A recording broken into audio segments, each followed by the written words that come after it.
Praise lord. మనలో చాలామందికి ఇలా అనిపిస్తుంది కదా, ఈ ఎండింగ్కి వచ్చేసాం కానీ అనుకున్నవి ఏమీ జరగలేదు, ఎక్స్పెక్టేషన్స్ రీచ్ అవ్వలేదు. ఈ సంవత్సరం ప్రారంభంలో చేసిన ప్రార్థనలు మీకు గుర్తున్నాయా?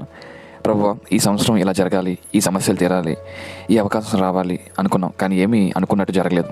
కొన్ని కళలు అలానే ఉండిపోయాయి, కొన్ని ప్రార్థనలకు ఇంకా జవాబు రాలేదు, కొన్ని పరిస్థితులు మన అంచనాలకు భిన్నంగా మారాయి. అయినప్పటికీ ఈరోజు జీవిస్తున్నారంటే, ఇంకా నిలబడుతున్నారంటే దానికి ఒక కారణం ఉంది. కీర్తనల గ్రంథము 18వ కీర్తన 30వ చరణంలోని ఇలా రాయబడి ఉంది: దేవుడు యథార్థవంతుడు, యెహోవా వాక్కు నిర్మలము, తన సన్నద్ధుచ్చు వారందరికీ ఆయన కేడము.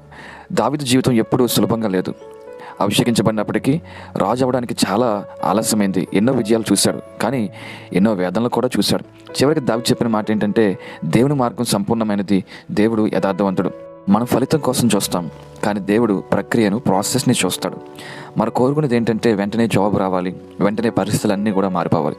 కానీ దేవుడు మనల్ని కాపాడుతున్నాడు, తయారు చేస్తున్నాడు, బలపరుస్తున్నాడు, మనం గ్రహించాలి. చాలా భయంకరమైన వార్తలు ఈ సంవత్సరం అంతా వింటూనే ఉన్నాం. మీరు ఇంకా క్షేమంగా ఉన్నారంటే అది కేవలము దేవుని కృప మాత్రమే. కొన్ని పరిస్థితులు అర్థం కాకపోయినా, అంగీకరించలేకపోయినా దేవుడు ఎప్పుడూ నీ పట్ల తప్పు చేయలేదు. దేవుని ఎప్పుడూ నిన్ను విడిచిపెట్టలేదు. ఈరోజు ఒక నిర్ణయం తీసుకోవాలి. ఏంటంటే, అన్నీ అనుకున్నట్టు జరగకపోయినా, దేవా నేను నిన్ను విడిచిపెట్టను. నీ ప్రార్థనకి జవాబు రాకపోయినా దేవుని విడిచిపెట్టకు. నీ కుటుంబం, ఆరోగ్యం, ఉద్యోగం నీ అంచనాల ప్రకారం లేకపోయినా దేవుని విడివకు. ఎందుకంటే ఇంతవరకు నేను నడిపించింది దేవుడే, నేను నిలబెట్టింది దేవుడే, నీ ప్రాణాన్ని కాపాడింది దేవుడే. ఒక నిర్ణయం తీసుకుంటావా? ప్రభువా, నాకు అర్థం కాకపోయినా నేను నిన్ను విడువను. ఈ సంవత్సరం ఎలా ఉంటుందో నాకు తెలియదు, కానీ ఒక విషయం మాత్రం నమ్ముతున్నాను.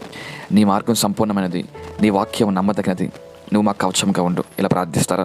ప్రభువా, అర్థం కాని మార్గాల్లో కూడా నేను నిన్నే నమ్ముకున్నాను, నువ్వు మమ్మల్ని కాపాడినందుకు వందనాలు. రాబోయే రోజులన్నీ నీ చేతిలో పెడుతున్నాను. యేసు నామములో ఆమేన్.